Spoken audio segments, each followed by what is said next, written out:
It's Hero12333 again, and today is Thursday, which means update. Thank God. Oh, Um, yes. yeah, Psychoticon's here too. He's downloading the update right now. Yeah. Yeah. So they have New World option. I'm just gonna do this in creative because I'm also gonna show you all of their stuff. Uh,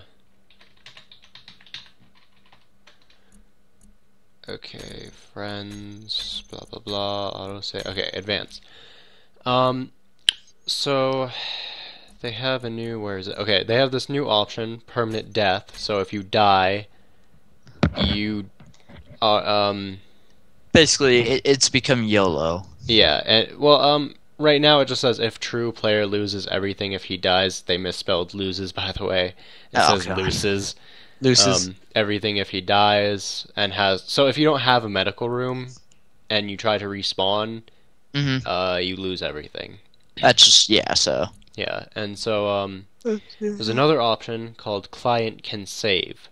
Now, what this means is if you own a server and you have a friend in it, they can pull up the menu and push save, and they'll own a copy of your map exactly. We did this earlier with Herpaderp. You don't know that survival series, but we've gotten a bit too far to start recording now. Yeah. But it was originally Evan or Psychoticones, but I've just been. I mean, I was lagging so bad I could barely do anything, and my Yeah. computer's a bit faster, so he joined mine. So basically, I saved it, and so then I became the owner. I launched the game. I became the host. He joined it, and it was running a lot better for both of us. I had no Yeah. lag, and he had little, and now it's even better.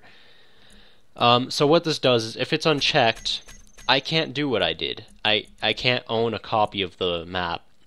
But if I turn that on, I can save it, and I'll have a copy. So that's basically what that is. I guess I'll just go ahead and turn that on. Yeah. Alright, so everything, blah blah blah, this is creative, so I'm gonna go ahead and turn that stuff on. And I will be making two videos today, one for a gravity shotgun, and then there's this. Oh, yes. Yeah, I got bored during school today and just decided to design space engineers' weapons. Alright then. Yeah. You'll see what I'm gonna be doing Alright. later. Alright, so I'm gonna launch up a world, and I will get back to you guys. Alright, so I think I have a world with absolutely everything set up. Psychoticone and I keep losing connection, so he's just gone, I guess. But so in this new update, they add a new block. It is called the battery. This one right now is fully charged. So basic. Oh, what? These aren't. Not all my batteries are charging.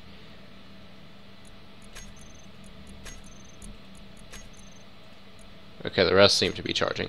But, let's see where all my batteries are. I don't actually know where they all are. But, basically what it does, okay, so those are charged, is if your reactor goes out, where's my reactor? Okay, so if your reactor, like, somehow dies or runs out of uranium or whatever, your batteries will take over because they have a lot of energy stored in them. I put a lot on this because honestly, the only thing behind that reactor that's keeping it protected is a couple of thrusters, so it's not all that well defended. So I have a lot on the scythe. I did modify it a little bit. I did also add two fighters, which are also specially modified for this new update. This is what I call the skid fighter. Basically what it is a high stability fighter, and it also has a battery on it. Batteries can go on small ships and large ships. This is a small ship battery. I don't know how much time it carries on it.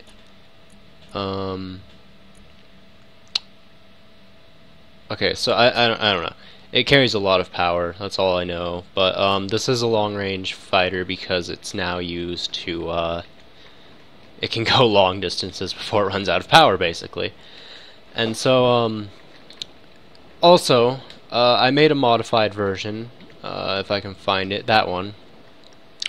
which can link up to what I've now found out because Last Stand Gamers put out a glitch video showing how you can use rotors to connect a small ship with a large ship.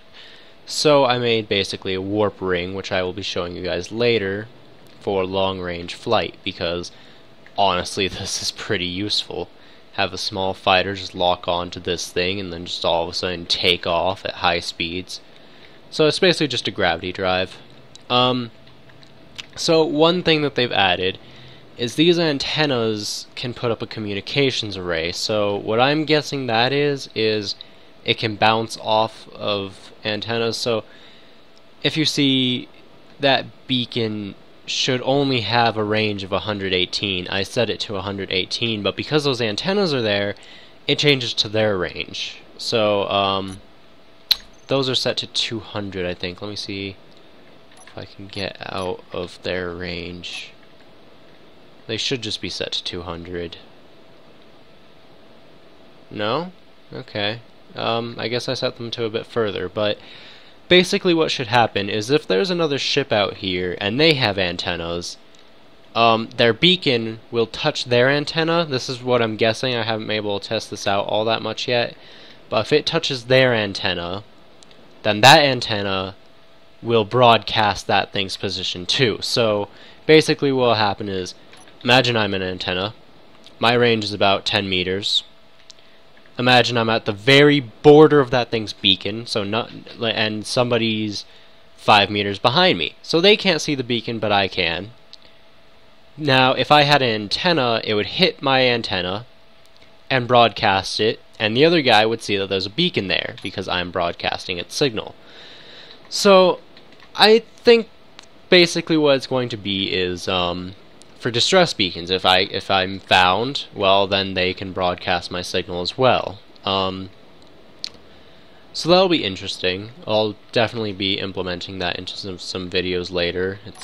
I kind of like it. But anyways, on to this gravity drive. I'm just gonna go ahead and fly over there. All thrusters on, high-speed thrusters off. High-speed thrusters on. Okay. They should be somewhere up there. Not entirely sure where they went. I put some way out in the distance so I could get back here pretty fast. Ah, there they are. So not way out there, but they are kind of out there. Yay, high speed. Alright. So I have something set up here. This is the gravity drive I took to get here. It's pretty nice. So what Last Stand Gamers did is he took a rotor and figured out how to merge a large rotor with a small rotor, and that allowed small ships to connect to big ships. So what I'm doing here is just slowly connecting to the large ship. See? And now here's everything. Now this is very useful because now I have a gravity drive, and this station kind of does either or. Either my ship is running it, or it's running me. So I have to turn off its gyros before I can even aim it, and I can still do it very slowly. But my ship is actually the one in charge right now. Alright, so I'm going to say there is clear, and then turn these on and it'll stop turning. Now I also have stabilizers. Those are for when you want to stop, but for now you gotta keep those off. So what you want to do is there's an artificial mass block on the very front, all these gravity generators, and that mass block is centered with my mass and its mass, so they should be lined up. Let me turn that off. So basically all you gotta do is stabilizers are off, and you just gotta go to gravity drive and accelerate.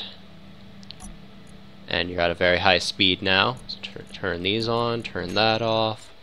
Stabilizers turn on, and they stop you. They take a while to stop you, but still, it's pretty nice. Now you just go down to your merge block, turn it off, and you're disconnected. And you can see all of those things are gone, and then you can just fly away. So it's very nice as a gravity drive for long range. I wouldn't imagine sending a large fleet of fighters this way because it'd be very inefficient. But you could probably, like if you're sending a scout, you could use one of these, get kind of out there, get close to your thing, and then just use one of these to scout around, look around for, I don't know, whatever you're looking for. Or I'm going to make a bigger version of this, but basically all my ships from now on are going to have a standard merge block at the very center of their mass. So, well, not at the very center, but in the front at the center of their mass. So like this one would have it right there. I'm going to make a warp station, so you can just plug your ship in and take off. And what I'm going to be doing is I'm going to be having huge attack fleets just locking in and all of a sudden just taking off. It'll be really cool to watch if it ever gets into kind of a mass. But they all basically are going to be giant versions of those, maybe a different shape. I'll see about when I get to the standardization. They might be on the side. I don't know, something clever eventually.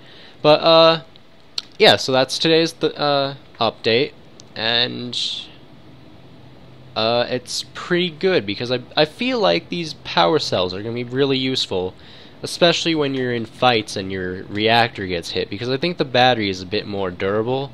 I haven't tested that yet, but I could test that right now.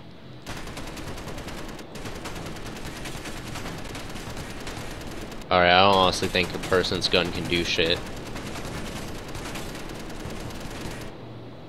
You know what? Screw it, I'll use a drill. Okay, so yeah, that was gone really fast. Oh god, that was gone. Wow, okay, never mind. Batteries are not very durable, but, basically, they'll be good for long-range fighters. I mean, you don't have to use up all your uranium now, right then and there. You can just have it sitting there, recharging. I'm gonna get that out of the way. But, I'd like to see if you guys make anything off of this warp, gravity drive? Yeah, gravity drive. Please, if you do make anything that's a gravity drive, I would love to see it. I will be making a gravity shotgun soon, which I hope you all enjoy. Yeah, thanks for watching. This is this Thursday's update. There will be an update every Thursday, is my understanding. Please comment and subscribe, and I will see you guys next time.